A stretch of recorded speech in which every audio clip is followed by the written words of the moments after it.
Si Ma'am. Kang? Agkang ko ano ning sanyalan itong magulang dinilin 15 ya. Nakatulos kay kasak nakasako.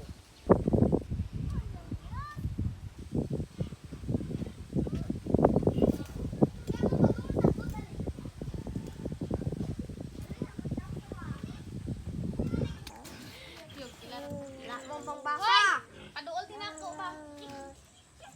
Hello guys! So noong Sunday afternoon ito guys, ako nag-aalaga ng pamangkin ko kasi yung papa niya nagpapakain ng mga hayop, baboy, baka, kambing, yan. Daman ng gipi. Ba. Ba! Ba di ay na. Tuba. Kay.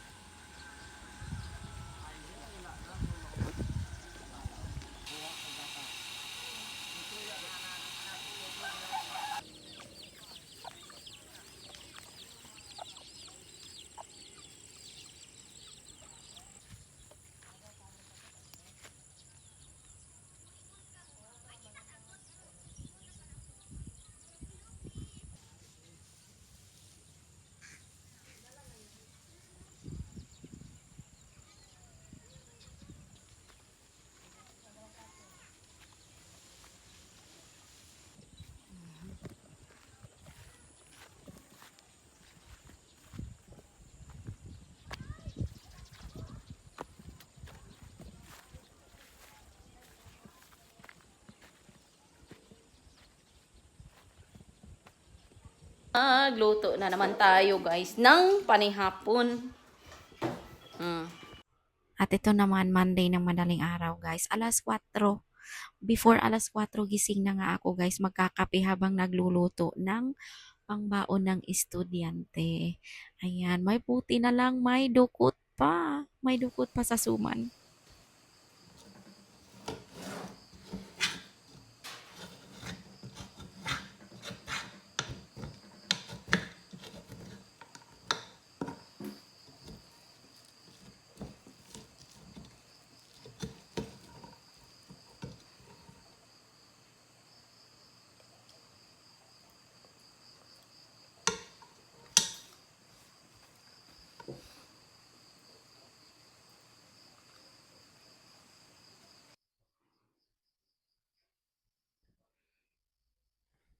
Good morning guys.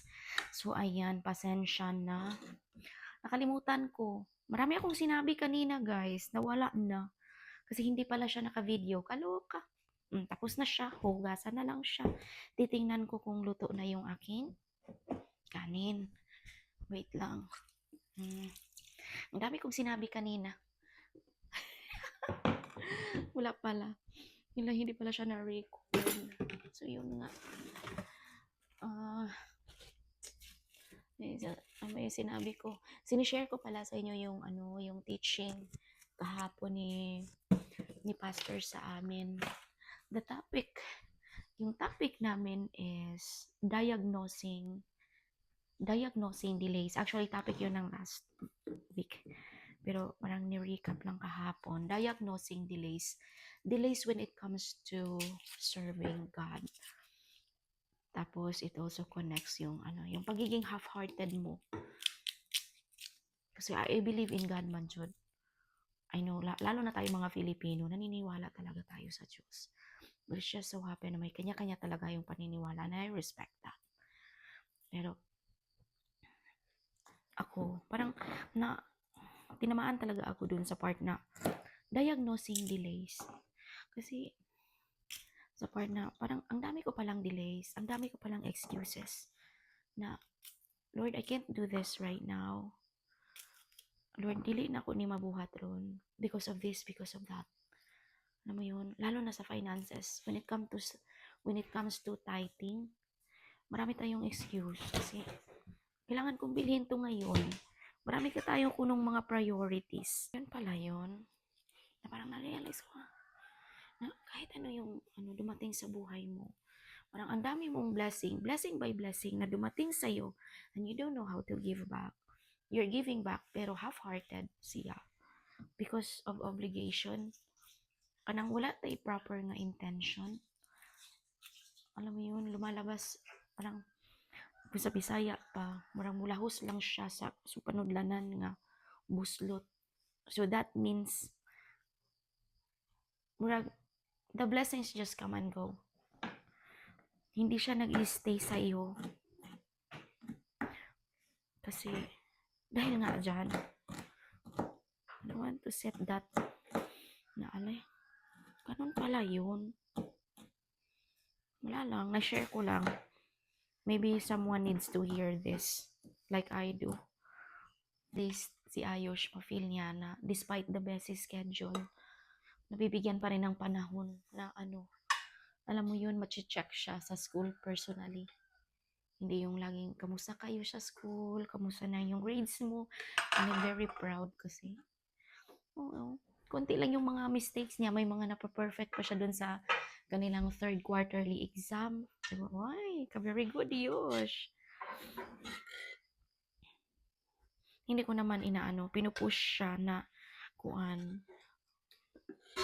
pinupush siya na, alam mo yun, mapipressure siya sa academics. Pero, mama, bayat ta. Pag sure, oy. Like, hoping kita nga, mo excel. Alam mo yun, mag-excel talaga yung anak natin sa school. But at the same time, we just don't want to put, ma-pressure yung mga bata. Kasi after all, hindi naman kasi yung basihan sa buhay eh. Alam yung magaling ka sa academics. Ang pinaka-importante dyan, marunong sila sa buhay. Like makisama and all that. Diskarte sa buhay. Diskarte talaga sa buhay, guys. And being, alam mo yun, yung masunurin, hindi lang hanggang sa matalino ka lang sa school. Alam mo yun. Pero nandun pa rin yung silent prayer na, alam mo yun, I hope nga, mag-i-excel siya. Maglipog. Kita ko, guys. Weird siya. Weird. But I know that feeling now. Siguro yung mga parents ko din dati. They're not pushing, but at the same time, they're hoping you'll get more than they expected. Pero tahimik lang, cool lang. Chill lang. Kasi ayos pag proud yan siya. Mama! Hindi pa ako nakauwi dito, no? Mama, ito yung score ko sa school. Oo, walang wrong. Tapos pag may sayop man, Mama, ipilara ako ang... Then, mag-istoryanay mi, ganong nasayop siya ditong dapita. Bakit siya nagkamali doon banda? Ganyan. Kasi, okay. And it's okay. Hindi ko si Ayos na, ay, nga naman kang narong mga kadiri, nga nang Tagalog man di ay sa, hindi yung, ay, ba't nagkamali ka dyan? Bakit dapat ganun? Hindi. Gusto ko rin sana sabihin yung ganun, guys. Like, in my mind, yun yung gusto sabihin ko. Pero, sabi ko na lang kay Ayos, sa susunod na, mauni siya dapat. Ganito dapat yung sagot. Ganito dapat sa sunod makinig na kay teacher. Iba yung sinasabi sa iniisip. Pero hindi kasi. Naintindihan ko rin. Nagiging estudyante din tayo ng mga panahon natin. And it's like college na siya. Grade 1 pa lang naman siya. Kaya, no pressure at all. Yung pamangkin ko, nag-uumpisa na yan siya sa kanyang kaartihan. Gusto niya lang yan, guys, na lumabas dito.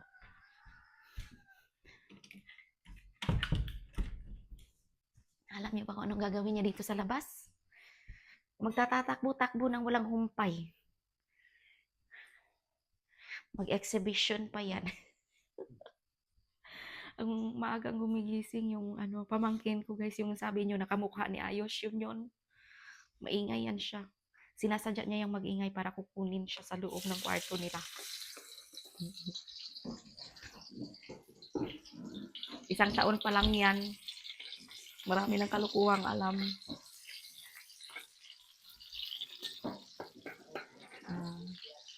Oh.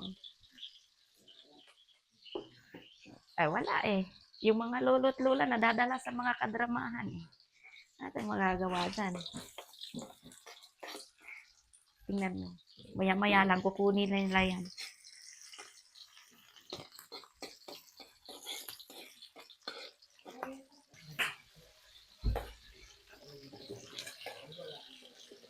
Hmm. Ang among ice cream, unsay sulod sa ice cream? Tara, bulad ang sulod sa ice cream.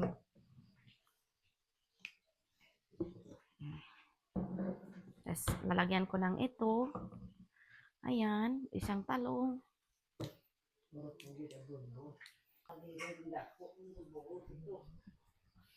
Saman ko di, ay kay pamainit. Sa hapon, da yung dala ng pasabuntag.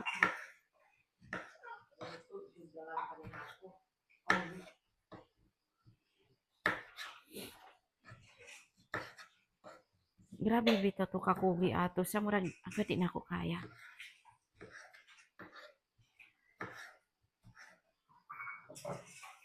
Eh.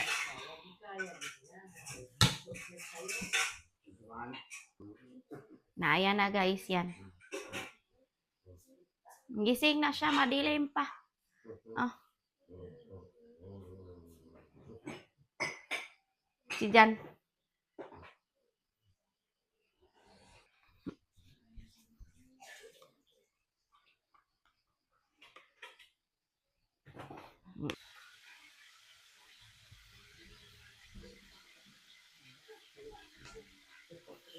Good morning! So, hatid ako sa school kasi kawawa naman yung teacher nila. Nakiusap na kung pwede ba kami mga parents na pumunta para tulungan siyang mag-ayos ng classroom kasi nga may bisita daw sila ngayon. Kaya pupunta ako. Yan. Pupunta ako para makatulong man lang. Kasi monitorial talaga every Monday. Nga. Papadala lang ako ni Ayos ng mga kung ano-ano lang na panlinis para at least makatulong. Kakuta yung bag ni Ayos.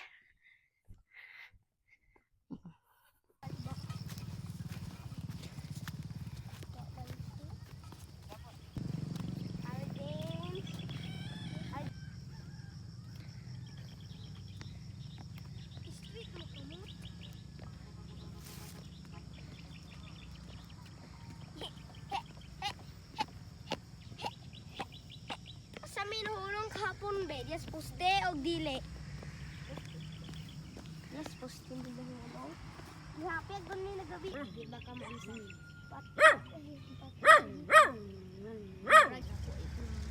Na, si Mickey, late.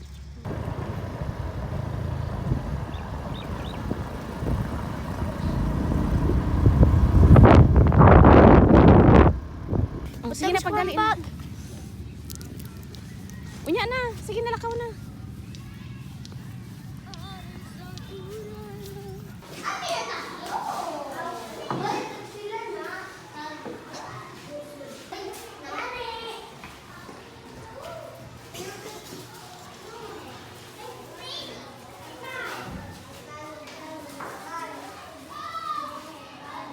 Ay, na, ate ay kadya yun.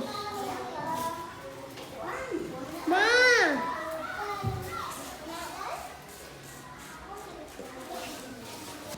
So yan na yun guys, nakapaglinis na ako ng 3 bintana, okay na yun. Hindi ko nasusobrahan guys, baka kasi mag first owner na si Hana yung siya school.